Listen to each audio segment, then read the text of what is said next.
एक समय की बात है, एक राज्य में एक सुंदर सा राजकुमार रहता था।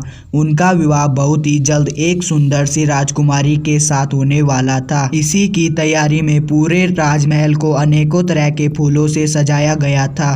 राजकुमार अपने कक्ष में ही सोते सोते राजकुमारी के ख्वाब देख रहे थे। बाहर मौसम बहुत ही रंगीनमय था। राजकुमार जब खिड़की से बाहर की ओर झांका तो उसे इस सुहाने मौसम में राजकुमारी से मिलने की इच्छा जाहिर की।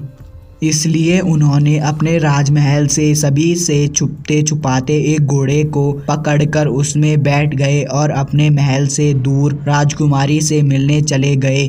जाते हुए बीच रास्ते में उन्हें पानी प्यास लगी। राजकुमार पानी की तलाश में किसी जलाशय की खोज करने लगे। कुछ समय में उन्हें एक जलाशय दिखाई दी। वह जलाशय के पास पानी पीने के लिए गए, मगर जलाशय पूरा सूख चुका था। राजकुमार बहुत दुखी हुआ। बहुत मुश्किल से तो जलाशय मिला था, मगर उसमें एक बूंद भी पानी नहीं था। उसके बाद राजकुमार भटकते भटकते किसी झोपड़ी के पास पहुंच गया। बगल में एक कुआं था जिसमें से राजकुमार पानी निकालकर पीने लगा। उसी समय एक बुढ़िया उस झोपड़ी से बाहर आई और कही, बेटा यह तुमने क्या किया? यह कुआं एक श्रापित कुआं है। इसमें का कोई भी पानी पीता नहीं है। अब तुम हर रात को एक नरभक्षी बन जाओगे। उसके बाद तुम्हें कुछ भी याद नहीं रहेगा। तुम्हारे सामने कोई भी होगा, उसे तुम खाने के लिए उस पर हमला कर दोगे। इस पर राजकुमार ने कहा, हे माता, इसका कोई उपाय है क्या? आप ही इसका कुछ तोड़ बता सकती है। बुढ़िया ने कहा, बेटा इसका सिर्फ एक ही उपाय है। यहाँ से 5 कोस दूर एक पहाड़ है जिसमें एक संजीवनी बूटी नाम की पौधा है, जिसके रस को पीने से इस श्राप से मुक्ति मिल सकती है। और कहा, बेटा लेकिन तुम्हें रात के समय किसी अच्छे से जगह में छुपना पड़ेगा, अन्यथा तुम किसी को भी हानि पहुंचा सकते हो। राजकुमार ने कहा, ठीक है माता जी। यह कहकर वहां से राजकुमार निकल गया। अब राजकुमार थोड़ा चिंतित हो गए कि पहले राजकुमारी से मिलने जाएं कि पहले अपने श्राप से मुक्ति पाए। उसे कुछ समझ में आ नहीं रहा था। संजीवनी युक्त पौधा वाला पहाड़ भी बहुत दूर था। कुछ समय में अंधेरा होने ही वाला था और वे नहीं चाहते थे कि कोई अपने हाथों से मारा जाए। इसलिए राजकुमार अपने आप को छुपाने के लिए जंगल के किसी गुफा में चले गए, जहां एक खूंखार आदमखोर भेड़िया रहता था, जिसके आतंक से पूरा राज्य कांपता था। पहले से ही पांव जमाए बैठा हुआ था। राजकुमार को देखकर वह आदमखोर भेड़िया गुर्राने लगा और उसे खाने के लिए उसके ओर बढ़ने लगा। उसे अपने ओर आते देख राजकुमार डर गया कि कहीं यह आदमखोर भेड़िया मुझे खा न ले।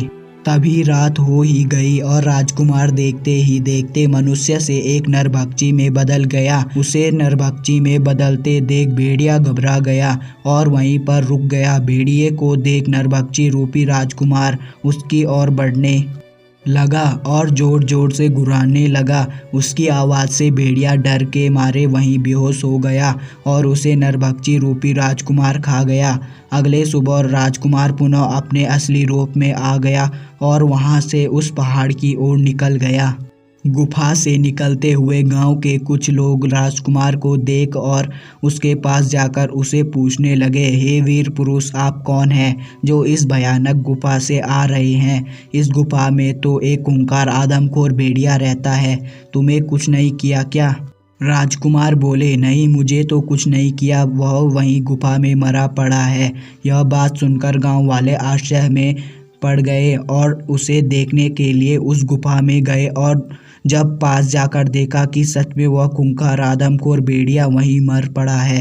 यह बात पूरे राज्य में फैल गई कि एक आदमखोर जानवर को एक मामूली से लड़के ने मार दिया है, जिसे आज तक किसी ने मार ना सका।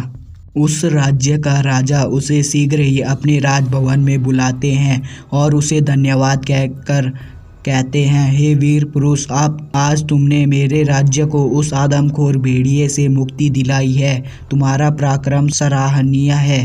अतः तुम जो मांगो वो मुझसे मांग सकते हो।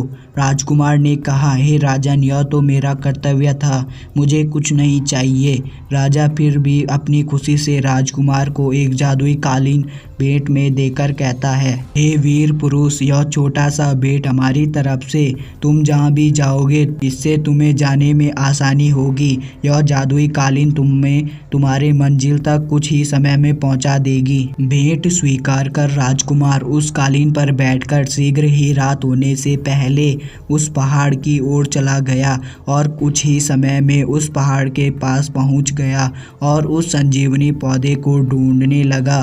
रात होने ही वाली थी, तभी एक चमकता हुआ पौधा दिखाई दिया।